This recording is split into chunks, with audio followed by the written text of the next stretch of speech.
好，各位同學大家好，呢個係 DSE 嘅2024年嘅第25條 MC 啦。咁呢條題目呢，就係考緊你關於 nominal GDP growth rate 同埋 inflation rate 呢一幅圖。咁跟住然之後就要你呢去做一啲 conclusion 嘅。咁我哋先呢睇翻個 nominal GDP growth rate 咧喺幅圖上面就係呢個圓點去代表嘅。咁而個 inflation rate 咧就係嗰個嘅正方形去代表嘅，咁我用顏色畫出嚟就再清楚啲咁樣。好，咁我哋想睇翻咧，嗱，先第一樣我哋要去最容易處理嗰個咧就係個 inflation rate 先。嗱，你會見到個 inflation rate 咧係由頭到尾個 inflation rate 由頭到尾咧都係大過0%嘅。咁意思即係話咧由頭到尾咧我哋都係出現咗一個咧通脹嘅情況 ，price level 咧係持續上升。咁所以第二句係正確嘅，得唔得？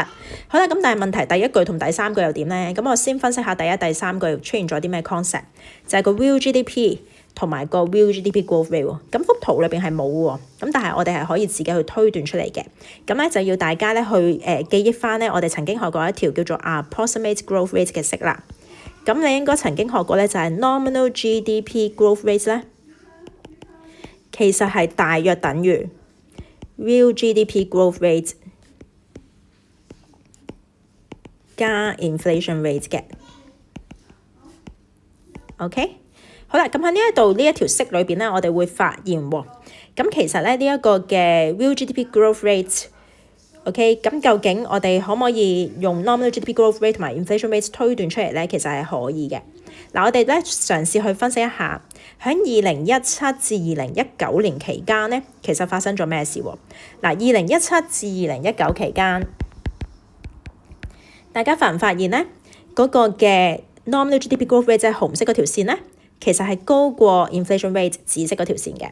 咁我姑且咧就用一啲數字去代表啦。咁啊，當假設係5%，然 inflation rate 係2% 先算啦。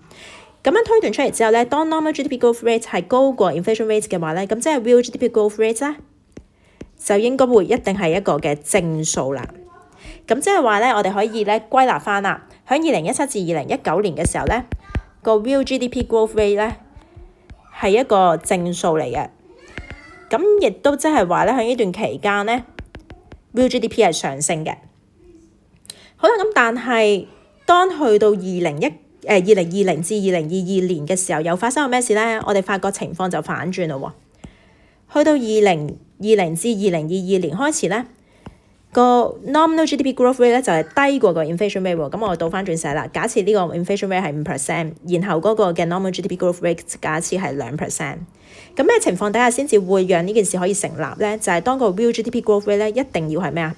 一個負數，例如好似像今次咁樣樣，就會係一定要係咧呢個嘅負3%。好啦，咁所以我哋可以寫翻個結論啦，就係喺2020至2022年期間咧，其實個 real GDP 嘅 growth rate 咧係一個嘅負數嚟嘅。咁即係 real GDP 咧係跌嘅。咁所以第一句咪錯咯。佢話 real GDP increase in all consecutive year 咪錯咗咯，唔係 all 咯。Only 喺2017至2019先至係 real GDP 升值，得唔得？好啦，我哋睇埋第三句 ，nominal GDP growth rate was always higher than real GDP growth rate。咁我哋又拆翻呢條式嗰啲數字嚟睇睇啦。嗱，我哋睇翻，如果而家我哋見到 inflation rate 一定係一個正數，係咪？根據幅圖，我哋見到個 inflation rate 一定係一正數啦。咁我哋就可以得出一個結論咧，就係嗰個嘅 nominal GDP growth rate 咧，係一定大過個 real GDP growth rate 嘅喎。點解咁講啊？因為如果 inflation rate 係正數，一個正數再加 real GDP growth rate 先至等於 nominal GDP growth rate 嘅話，咁啊即係 nominal GDP growth rate 咧係一定高過 real GDP growth rate 咯。咁所以呢一句説話，根據我哋呢一條式，我哋推斷翻佢係正確嘅，得唔得？咁所以咧呢一個就係呢一條嘅解答啦，答案就會係 C 啦。